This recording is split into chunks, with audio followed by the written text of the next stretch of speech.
You've just entered the Disaster Tough podcast, the place for emergency managers, first responders, and humanitarians who want to get the job done. Stories, lessons, and tips are provided by field experts. I'm your host, John Scardina, owner of Doberman Emergency Management and former federal emergency response official who's responded to some of the most extreme disasters. Disaster Tough is our mantra. It combines experience, training, and analytics in order to be successful at any stage within the disaster lifecycle. It means being a professional in emergency and disaster services. Doberman Emergency Management lives by this. If your organization needs to fill a gap, please contact us. We can help. Contact info is in the show notes. We also support other products and organizations that will increase your ability. For example, if you fight wildfires, hurricanes, a pandemic, any disaster in the field, at a hospital, or command center, listen up. You're missing out if you do not use L3 Harris for your radio comms. They are secure, portable, mobile, and scalable, which is great news for us in the field. A truly disaster-tough radio system. Check out the XL family of radios by clicking on the show notes or simply go to l3harris.com.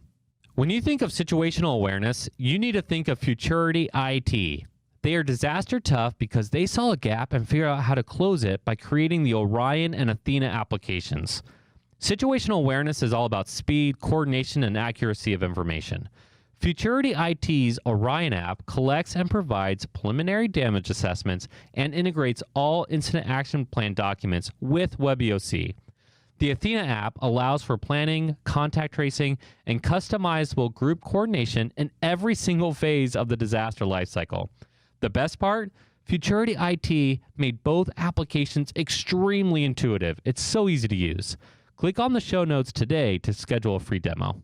The battle to monitor and contain COVID-19 just got exponentially better for us. We are officially introducing an electronic, reusable COVID-19 test through our sponsors. It's called COVID Plus Test, created by Tiger Tech, distributed by FS Global. This is the first FDA-authorized, rapid, non-invasive pre-screener. It's incredibly easy to use. Forget those one-time use swabs. This is a disaster-tough technology. For more information on COVID Plus Test, check out our show notes.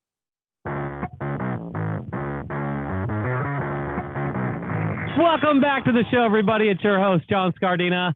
I am so excited to have Joe Dellamura back on our show. If you recall, I think it was in January, he was just stepping off of one major project and jumping into another major project with COVID-19 response with FEMA. He's the logistics chief there. In fact, he was the logistics chief that was assigned to the White House task force during the COVID testing phase. And so it's pretty incredible his experiences there. Now he's working on about 1 million different other projects, not just with COVID, but with everything else there at FEMA. Joe, welcome back to the show. Hey, thanks, John. Happy to be back. So let's talk about it. From January, so the testing mission finished. You got all that ramped up. You did like a lot of innovative things there. We talked about that last time. What have you been working on since January? Seems like just about everything. We've been primarily focused on the national vaccine campaign at FEMA. As you may recall, one of the campaign promises and inauguration speech items was 100 million shots in arms in the first 100 days. We far exceeded that, obviously, at this point, but we've been working basically on the deployment of personnel and vaccine to meet that goal. So my role now is I serve as the National Vaccination Coordinator for FEMA, which involves the deployment of medical forces to all states and territories in order to administer the vaccine to the selected populations. You need to start putting up your titles as awards on your wall or something, like trophies, because these titles that they're giving you, I mean, the role that you're doing is just so incredible to think about. And to be placed in that role, I'm sure there's you feel that weight of a responsibility. And so let's talk about that actually specifically for a little bit, because you have done really, really well in your career to be able to put yourself in a position of trust and to get the job done essentially wherever you go. I mean, whether it was on the national IMAT, you had this reputation for just manhandling the event. And then you get into, FEMA headquarters and you're put in these incredible roles. for those emergency managers or those logisticians, whatever, who are like, man, I just wish I was more impactful. I wish I could do more in my career. What advice would you give them? Well, luck is certainly one word for it. I don't know that I would use that, but I'm also not on a 7-second delay, so I won't use the word that I would choose for this. Um, you're right, and one of the certificates back there does have the last title on it. I haven't gotten the one for this one yet, but good observation. Yeah. In reference to how it got done, honestly, I mean, it's opportunity and preparedness. My educational background is in public health, which up until this point, I really minimally used it. In my career at FEMA, we deployed back in 14 to Ebola, but that was largely administrative, wasn't overly operational. And it just so happened that we lined up this last round, and it just seems like it's been one after another, right? We talked last time, I just got off the testing, and only about 2 weeks later, I got onto this. It just lined up to me to be a situation where was able to actually get involved at another high level. Just they said, hey, this guy, we gave him the hardest thing last time. He did okay with it. I guess we'll give him that again. So advice: take as many classes as you can. Be prepared and know your strengths and your weaknesses. Because just how I got the opportunity to do this twice, it's because we were successful last time. If we crash and burned last time, I'm not sure they would have tagged me to do it a second time. So know your strengths, know your limitations, take every opportunity that you can, especially young in your career. Which I used to say young in my career. It's been over 8 years now, so I guess I'm not as young in my career as I would have liked to been. But just take those opportunities as they come to you, and don't be afraid to turn something down if you don't know what you're doing, because one screw up will outdo a lot of attaboys. So that's something to keep in mind for those emerging in the field. Yeah, that's a really good. Most people don't say that, but I think there's a lot of value in that. In fact, I think I think that can actually open some doors for you, but just by saying, hey, that's not my background. To be able to be brave enough to say that puts you in a position of trust, right? But like, to be honest, Joe, like, I don't think you've really ever had to do that to be real. Like, because every time I've seen you, like, so when I joined the national team, there was already this crazy reputation for like, just Joe has to do a million different things and he's always able to get all of them done. And that was before like you and I even really started talking. And so you've always had this reputation for just hard work. Like you will get the job done. If you give it to Joe, like you'll do it. And so like you've had probably very limited opportunities to say like, hey, I don't do that, because you're able to do so much. And so like that call out to just keep learning, keep training, I think that's probably why you're able to do that, right? Because you keep seeking that stuff out. On that same vein, like your position now, I like how you said, hey, wasn't really using my degree, but there was an opportunity to rise, opportunity to preparation, and you're able to attack. And kudos to you for doing such a great job with that. There at FEMA. So, what is like the next steps there then with the pandemic? What are you? I mean, if you've been doing all things pandemic, you still had 300 disasters you guys deployed to last year that you guys were dealing with last year. So, what is 2021? What does 22 projections look like for FEMA and for you? Well, I can tell you, kind of for me and for FEMA are kind of one and the same. I always seem to be, whatever we're working on, I always seem to get tagged in some regard, which I'm thankful for. I'm always happy to work. I'd rather be too busy than too bored. So I think one of the things, we're still working on the vaccine campaign. We're not done yet. I still got over 6,000 folks from the federal family deployed, giving shots right now. We just awarded the national COVID-19 vaccination contract, which is the largest ceiling contract in FEMA's history. Wow. That just got awarded, just got through Congress, and that's out and rolling now. And that's going to take a lot of the federal resources out of the fight and replace them with contractors, which is what we need, because we need to retool and get folks back in the sack and ready to go for hurricane season. And we're using assets, for example, that do firefighting. It's already fire season. So FEMA, obviously getting ready for the next one is what we do best. But as one of your previous guests, Brock Long, and a big fan of Brock Long, and a call out to him, he said if FEMA was a car engine, it had been redlining since 2017. We're still redlining, and we're still past that point where we would be that I've seen in the past prior to right around 2017. So we're going to go at this 100 miles an hour until we complete it. We're going to go at the next thing 100 miles an hour, and then we're seeing new mission spaces for FEMA. I mean, obviously, right now the Colonial Pipeline attack is going on. Prior to the pandemic, we had a big cybersecurity planning exercise we had to cancel because of the pandemic. I can see those efforts ticking back up now. It just seems to be that we're kind of the government's duct tape for whenever something breaks. So who knows what's on the horizon? Obviously, we're a hurricane organization. That's really been what we've done.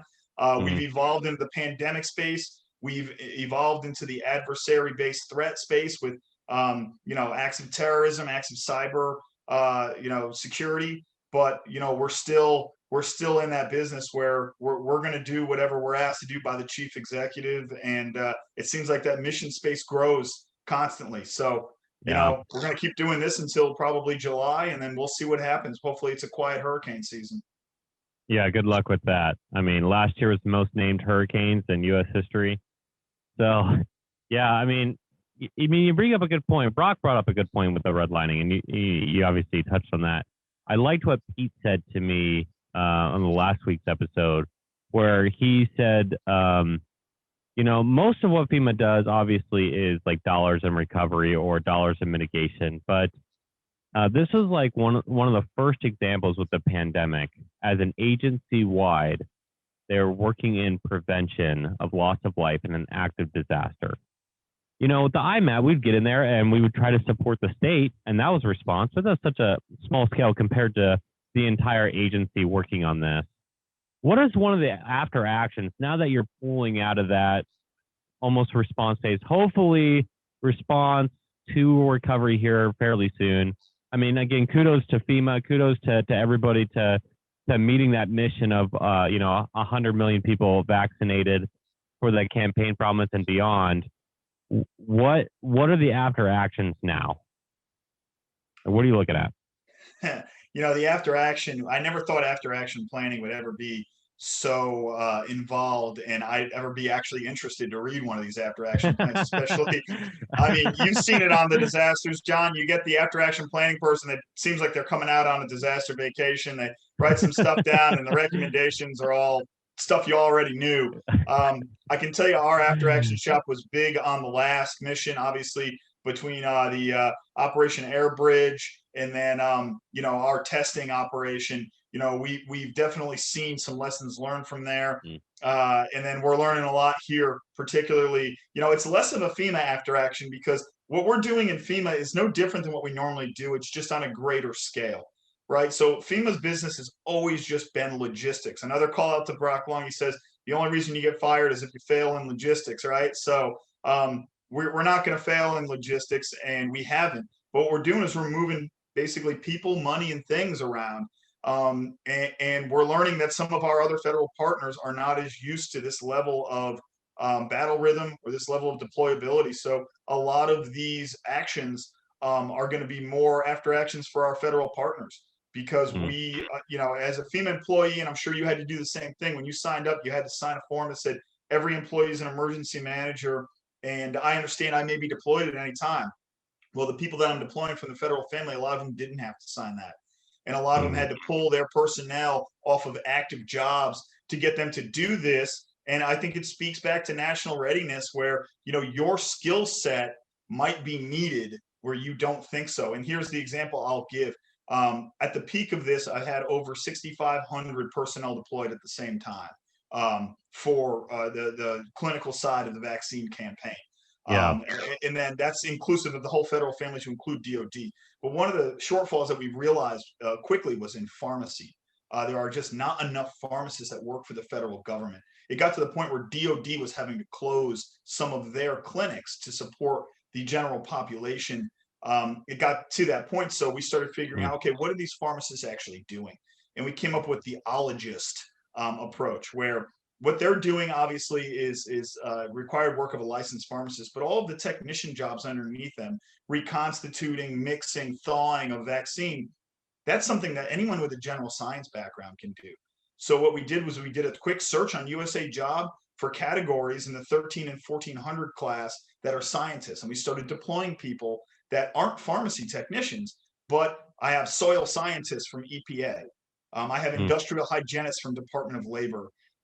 We have folks that were generally over at the Smithsonian that did like some kind of like agriculture science. We had biological science technicians that generally work for USDA in farm domestic biological substances. And we said, hey, can you mix these vaccines?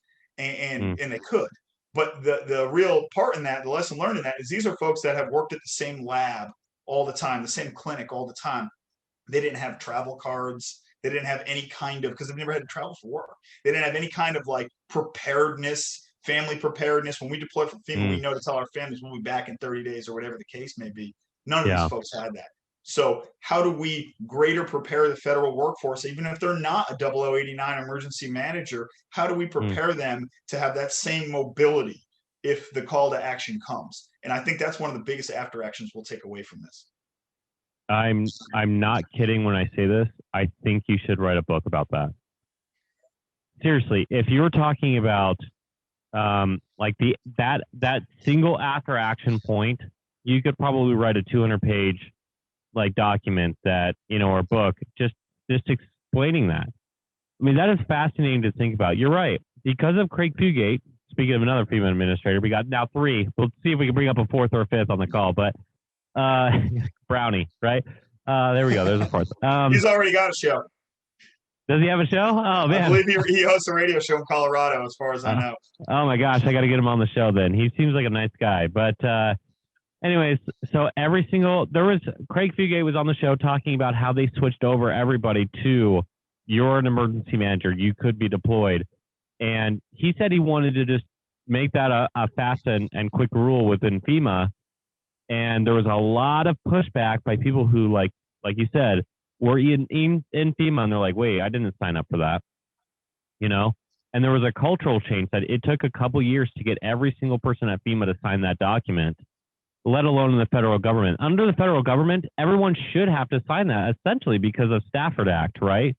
And so that's a great call out. During a national emergency, under the Stafford Act, every single federal employee should have to have that level of preparedness set up so that they could understand that essentially they'll be working for FEMA in a disaster, So that's really fascinating that you bring that up, to be honest. And I've heard all these, all these after actions. That is the first one I've heard that I'm like, that needs to be implemented immediately, right? Because it makes sense.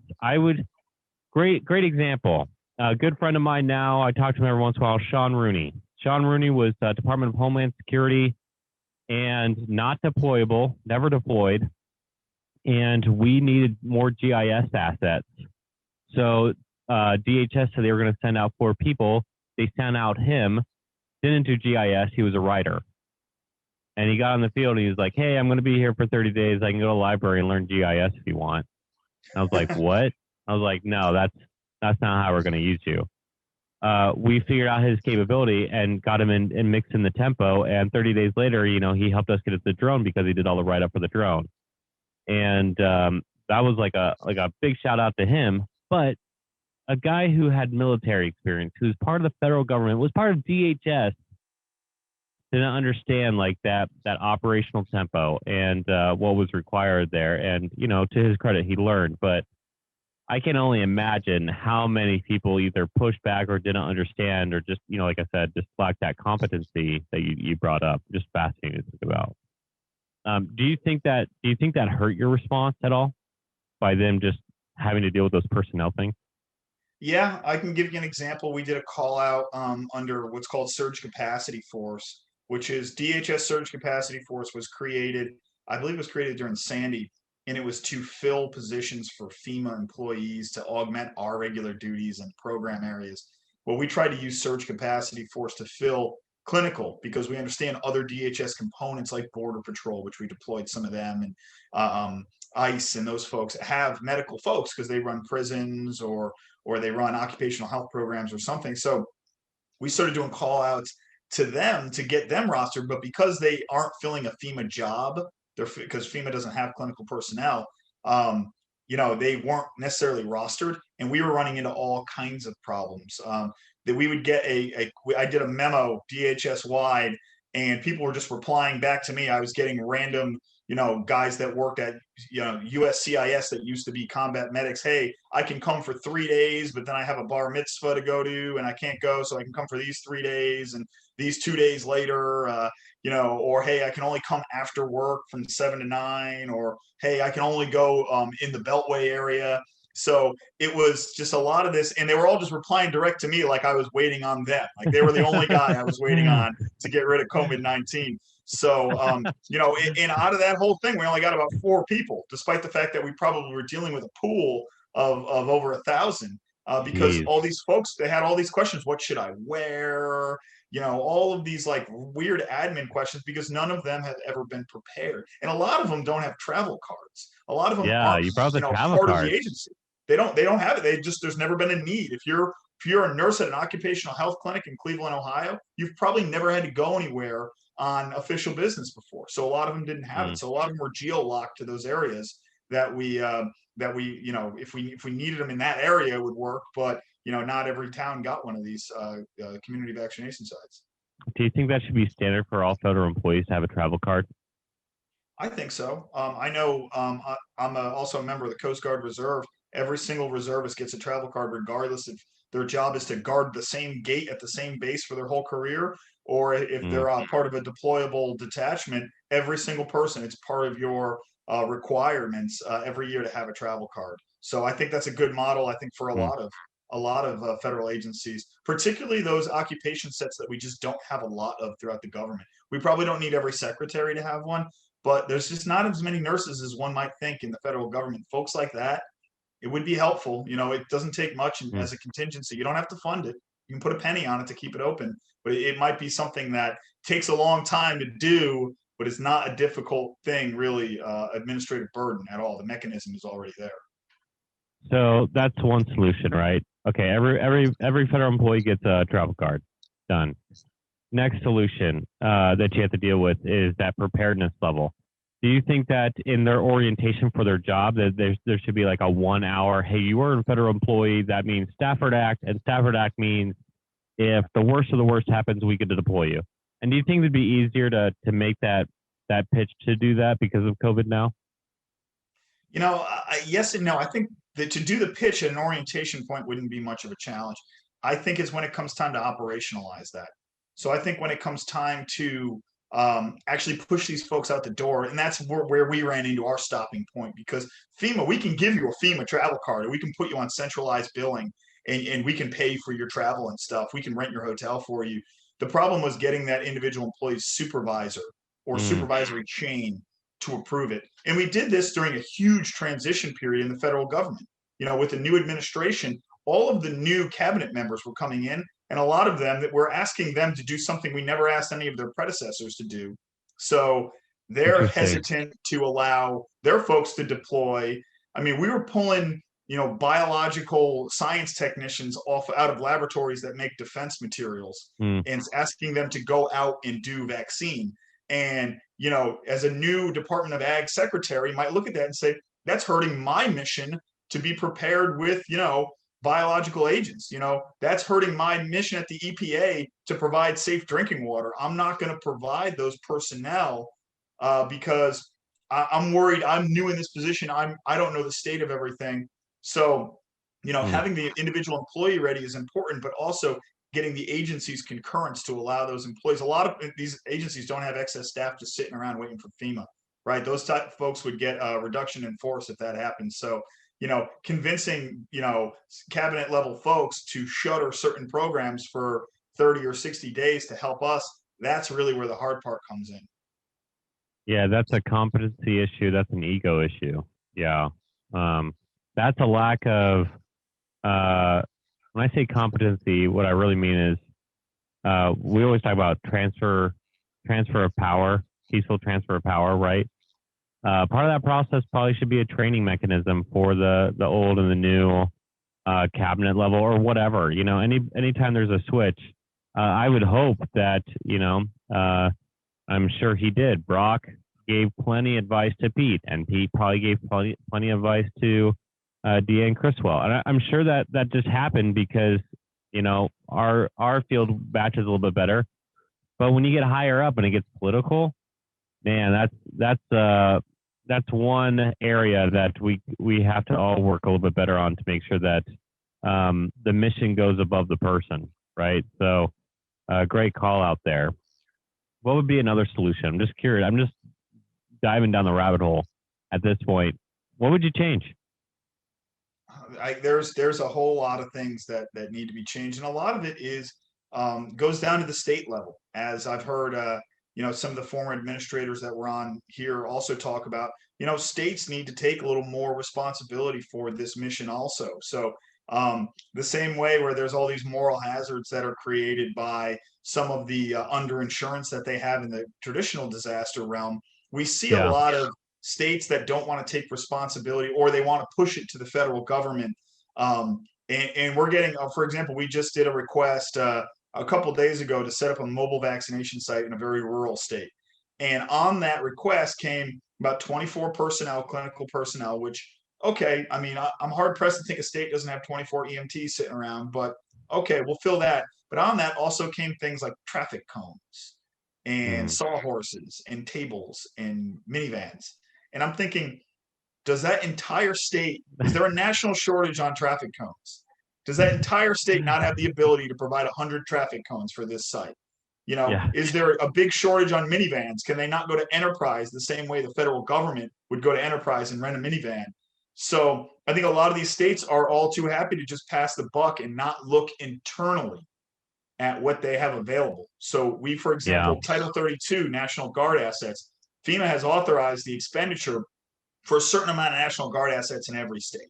So depending on how many forces you have, how many are deployed overseas, how many are available, there's been what we call a force cap developed for every state. And say it's 3,000 personnel. I get those force cap numbers every day. How many of the authorized 3,000 are deployed? Some states are 40 or 50 people are deployed under that force cap. They don't want to use their guardsmen. And then they're asking me for 100, 150 staff. And my first thing is, why aren't you using your guard? Yeah. And a lot of times when we send those questions back to them, we don't get that request back again, because a lot of them, they know they can do it. A lot of them don't want to do it. And that's the challenge. They're not incentivized to do it. There's no, like, that was a Brock Long thing. There was no incentivification. That's a word. I think that's a word. To get these states to say, hey, if we do everything we can to mitigate, if we put the dollars in the right spot, we put the personnel in the right spot, our cost share should go up with the federal government in disaster. That's what Brock's pitch is, essentially. Like, the federal government will fit a higher bill. But if they do a lot less, the federal government shouldn't have to pay for so much. And I kind of tend to agree with that. I think there's lots of ways to do that, but it's like that 1978 Flood Insurance Policy Act or whatever, the Flood Insurance Act. That's what caused all the states to be like, wait, I don't need to put this in my budget because you'll bail me out if we say we don't have the budget. Like, oh, sorry, I put that all towards another project. Sorry, I don't have any money. You need to come in. So, something to think about. Man, really fascinating stuff. Yeah. And you're absolutely spot on with that. A lot of the states, even though it's 100% cost share, they're not incentivized to do it because they know we'll bail them out. And I think at some point when we're going back to them and saying, we don't have this resource, it's incredible to see that it's almost, we are not a plan A. And that's really the thing. People look at us too much as a plan A, or like 911. Just to give an example, because the fuel thing is very popular right now with the Colonial Pipeline. If you need fuel in Maine, for example, the state of Maine can go and get fuel a lot easier than the federal government can. We have a fuel contract, national fuel contract. It's about $60 a gallon for unleaded. And that's because that fuel had to be sourced, handled, shipped. Somebody has to monitor it. There's a program management office. all of that, by the time it gets from the refinery to your gas tank, it costs $60 for that Jeez. tank of fuel, for that 1 gallon of fuel.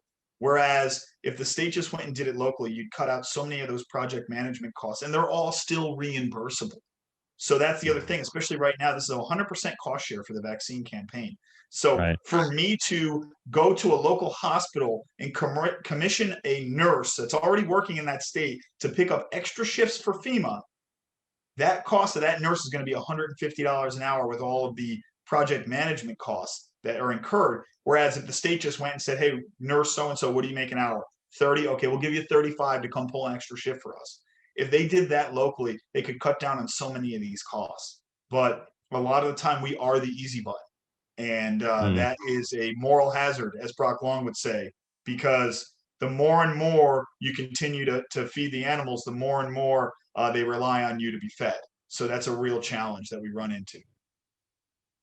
The bird and the French fry analogy, right? If you give a bird a French fry, they'll never eat anything else. Yeah, it's a really good call out. Okay, so you've given several solutions at the federal level. You've given a couple solutions at the state level to say, hey, don't use us as your easy button. You can do it a lot cheaper and it's reimbursable. So it's fiscally responsible. It's that, get rid of that moral hazard. Let's talk about the local level. I always like to pull on the local level, even the tribes. We've been working with tribes here at Doberman, and we're really grateful to do that. And sometimes they get left out of the conversation. So whether you're a tribal nation or you're a local emergency manager and you're still dealing with COVID and you're looking at all these different things, what would you tell them if you were representing FEMA and you're just said, hey, as a FEMA guy, this is what you should be learning from us right now? What would be some of your solutions to them?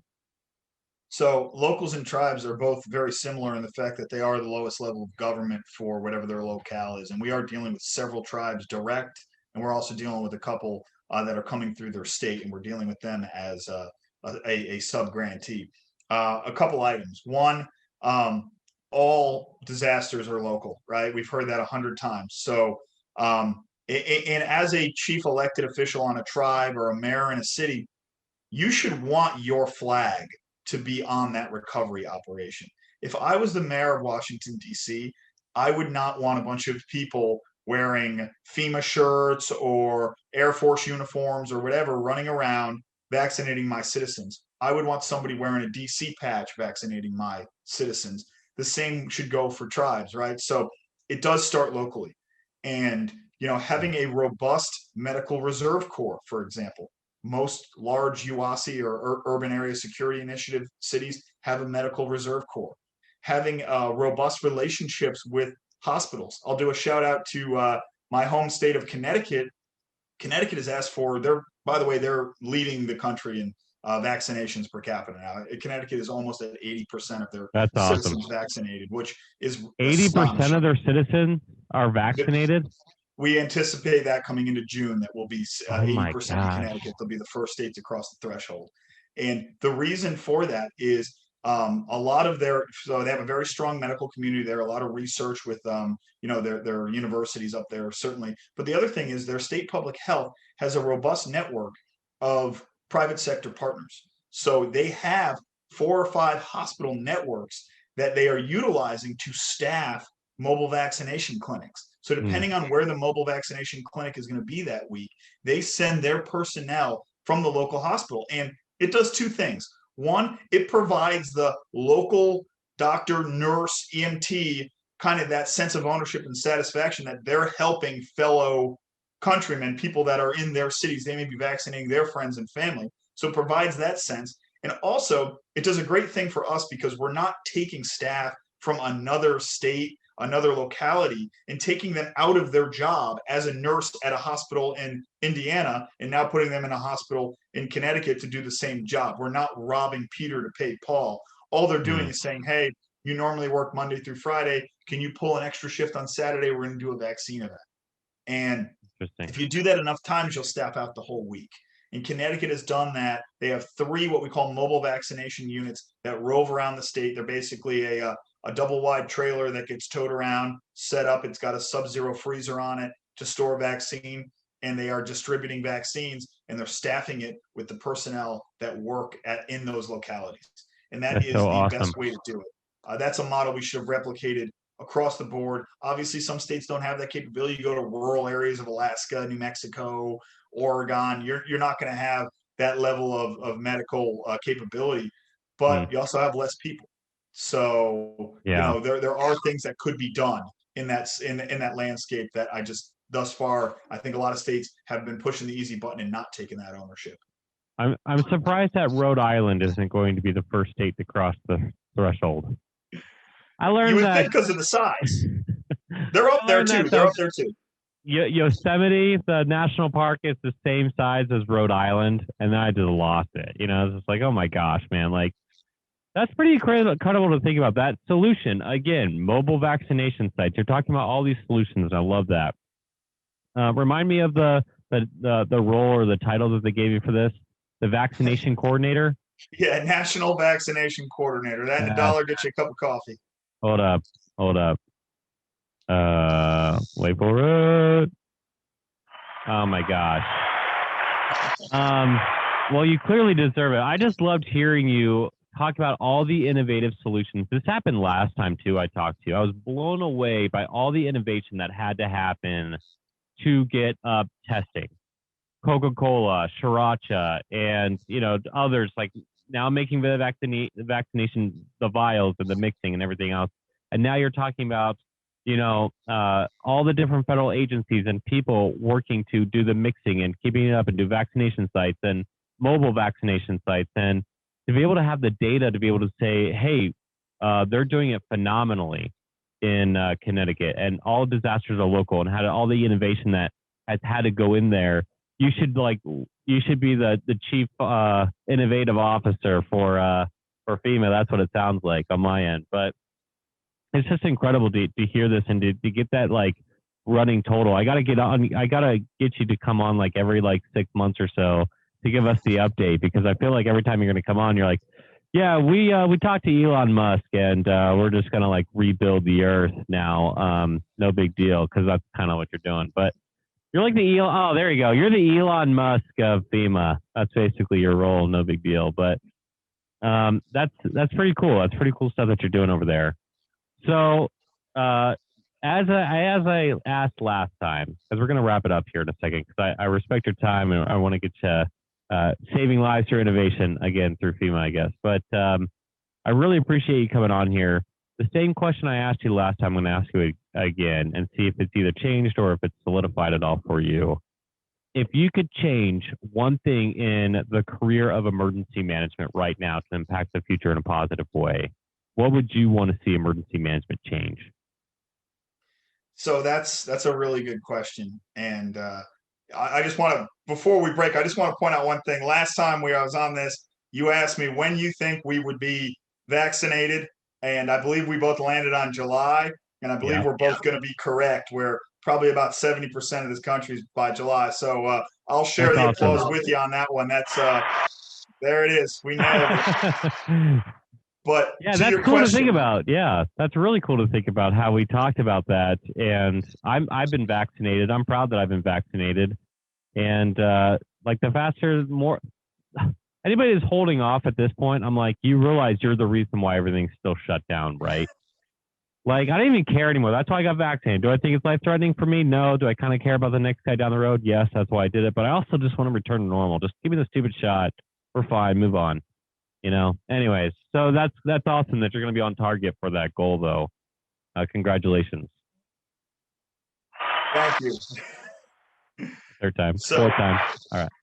To your question, though, I think this whole thing of emergency management as an emerging profession in an emerging industry starts with a public information campaign. And it goes down to people and businesses thinking preparedness, and agencies that aren't FEMA thinking about contingencies and preparedness, and local and state thinking about the next step, the what if. Because really in emergency management, a lot of it, just like anything else in the public sector, comes down to budgeting. And in emergency management, we are asking our budget committees to give us money for things that we all hope don't happen. So we're asking people for money for tools and programs we hope we'll never have to use, right? We want preparedness money in case we get bombed. We hope we don't get bombed. And if you're a budgetary person, you're going to have a hard time putting money into the counter bombing fund if you don't ever use it, because that's how people, budgetary folks, think. So getting that culture of preparedness where people are thinking about the what if. If COVID-19 has done anything, it's helped businesses think about the what if, right? Okay, if I do have to go down to 25% capacity in my restaurant, what does that look like for my staff? How do I downsize? What does it look like for my shipments that I get in of food? Obviously, it's going to be less. What does it look like for my prices, my hours of operation, the cost of rent on my building? So building that culture of preparedness, that culture of what if, is what everybody needs to be involved in from a macular level, because COVID-20 can come. I don't know, this could happen again.